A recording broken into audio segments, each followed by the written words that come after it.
everybody to the Dice Towers coverage live here at Origins 2018. We have some great friends here from Academy Games, Uwe and Gunther. It's nice to see you. Yeah, it's great to be here. I love this massive spread with some of the most unique player pieces, screens. I'm not quite sure what's going on here, so I'm really looking forward to hearing more about Tudor. Yes, this is our newest game out on Kickstarter now about King Henry VIII's court. It's a worker placement Euro by Academy Games. And yeah, we're really excited to be bring this game all the way from Germany. Yes, Germany indeed. Tell me what's going on. We've got hands, we've got rings, we've got tokens, we've got cards. Where do we start? So, first, you do see there's these awesome rings. So the whole purpose of the game, you're trying to get the most VP, of course. How cool. But you're going to be placing workers in these different chambers.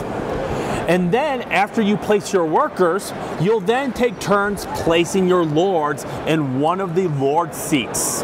Now this is very important because only a chamber that has a lord in it may take actions in that chamber. Okay. If there's no lord, you're forced to go back into the hallway to use these really weak actions. Oh. So there's a little bit of politics that go on in the game there. How thematic. Yes. After you place your lords, you then take turns taking actions. These actions really have two themes to them. They either allow you to draw these court cards in 7 different colors, okay, or they allow you to spend these court cards in order to move your workers up the court towards the front. Gotcha. Collecting these court tokens, which will be worth victory points at the end of the game. Okay. Yeah. Kind of a little bit of set collection there? Yeah, nice set collection to move up the route kind of mechanic. Okay. And then as you collect the sets, you replace them with new tokens from this bag. Okay. So I'm going to do that real quick. Now, you're trying to reach the head of the court. And when you do that, you will place your worker there. He gets that position of power represented by a new ring, which you slide onto one of your fingers. Now, here's where it gets really cool. The position you put your fingers on affect how your basic powers are upgraded. That's amazing, okay. And the types of rings you have also limit to in a lot of actions what kind of cards you can get. Gotcha, okay. So it's a simple game, but that actually has some depth of strategy as you play it. Mm-hmm. And what these represent the different factional powers in the court. Mm-hmm. So as you have different rings, you're also projecting what your intents are. So the other players are seeing how you're arranging your rings like in real life. Yeah. And just to show you, here's what the actual rings will look like. Right. I was going to say these little paper rings. So give that This is all a prototype. Slip one of these on your finger. So you can even play the game where you're actually on your hands. Mm-hmm. They'll be colored with the beautiful signet symbols on them. So you're projecting your intentions on how you are carrying your rings. So I just want, or tragen. So you're telling me with all these paper example rings that all these are going to be replaced by actual plastic wearable rings in the game? Yes. That's intense. Yep. That's super intense. And it's going to add a great thematic to the game. There's a lot of great thematics to this game. Mm-hmm. For another one, you track the rounds by which wife King Henry VIII is married to in those years. Oh my goodness gracious. So there's a lot of the history there, like in all the Academy games. You are Academy Games. I would expect no less, for sure. And then you've got some variable cards here. What's going on there? Yeah, in every game, there are, I believe, 5 different scenarios that you can choose between to play. Every scenario have, one, how many workers you place every round, and also how long the game is, and what special actions you could possibly take by spending these special discs that you can collect during gameplay. Okay. You're also going to play with 2 different scoring cards. One at end of round scoring that has to deal with what tokens you collect, and one every round scoring. That is different, very different every game. And this one, it's whoever has the most workers in the column. Okay. If you're tied, it's whoever is the furthest up. Okay. But the strategies you need to use and how the game feels changes drastically based off the combination of those 3 cards you play. So there's tons of replayability in this game. That's what I was noticing as you were even just setting up for this, very casual demo. There seems to be a lot of randomization of elements, from the tokens to that you collect to the round discs, and then you just shuffling through your prototype, you had a number of these different scoring cards you were choosing from. Yeah, we have a bunch of here. There's randomization, meaning you can make a different setup. There are 54 different ways you can set up the game. 54 different setups, between basically. The scoring and the scenario cards. Once they're set, that's your strategies. There's no more randomization after that. Yeah. Right. So now you're planning and all the everything's known quantities out there then. And 2 little things I want to add. It's a beautiful worker placement collect setting game, but the subtleties of the game. When you take an office and you get a ring, someone else can come up, push you off in disgrace, and steal one of your rings, putting their rings of prestige on their fingers, giving them the additional power. Or you're in the chambers where the lords are set, and as you're filling the seats, you can go in and put your new courtier in there that push the old guys out. So all of a sudden, they're expecting new actions. You push them up, take over, and they can no longer take those unique actions in that. So for worker placement, there's a little bit of push and pull. I mean, there's a little bit of interaction there. And one thing I love about this game, and a lot of other worker placements, you will place your workers and then they come off at the end of the round.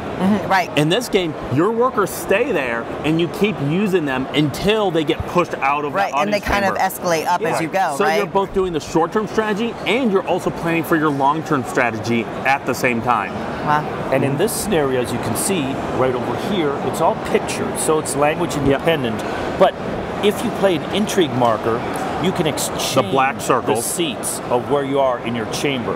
So you think you're safe, and then your opponent does an evil move, and all of a sudden you're the next one to get booted out.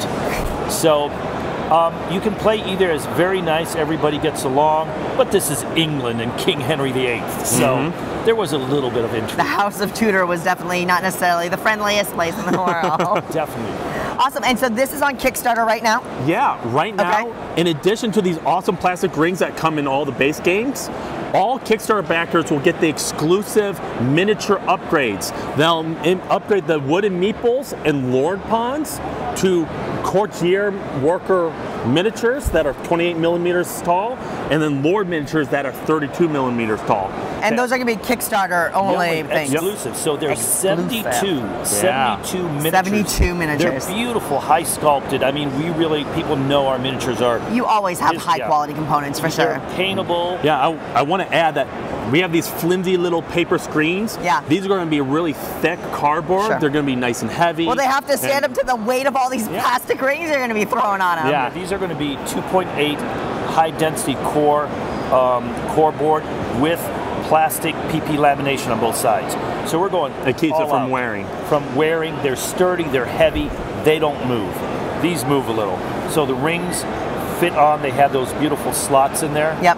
They slide on, or we play them, we're wearing our rings. So, and just so you know, you determine first player by the person with the most rings. So head out to your local jewelry store before you play Tudors. Nice, that's a good, nice subtle little tip there. I like that a lot. So what does it take base pledge-wise to get a copy of Tudor in the Kickstarter? It's $60. $60. It's a $75 game. The miniatures are going to be $50, but they're Kickstarter exclusive. Right. So it is only Kickstarter people get it. We have to always produce a few hundred extra and make sure that everything gets filled out. Flaws and lost things, So the few extra we have will be sold at $50 after the fact, and then they're gone. And like our Mare Nostrum, where we had those incredible, beautiful resource chips, we sold them for $50. They were with the Kickstarter, sold them for $50 then they were gone. I just saw them on eBay, $320. Yeah, aftermarket can be rough. Hi, we don't mess around. This is an exclusive, beautiful game. People say, why didn't you advertise more? We signed this 5 weeks ago. We didn't know about this game. The Germans were just going to do it in German. We said, it's an incredible game. Let us do it in American, worldwide, or in English. It's language independent. You know, those Germans, you know. But, and so we got the international English rights for it and had a week to prepare for the Kickstarter. and it's been phenomenal. We just Wow. unlocked the last stretch goal. Everything we wanted, it's a complete kit. The Kickstarter will end Monday at what time? Noon or 1 o'clock. 1 o'clock. Okay. 1 o'clock Eastern time. So you still have a little bit of time to back it if you're interested in doing it. And what are your thoughts on when this would start shipping to backers? Third week in September. Because the Germans are adamant that they will have it at Essen. Yeah. Look, if Germans say that they will have it at Essen, I believe they will have it Yep. at Essen for sure this year. Damn Germans. Awesome. So along with going to Kickstarter and checking it out there, if anybody wants to learn more about Tudor, or if they want to learn more about Academy Games' other line, other pieces in your incredible catalog of games, where would they find you? Well, you can go to academygames.com, or you can always go to Kickstarter and look up any of our titles like Tudors or Ages of Mayhem or Mare Nostrum.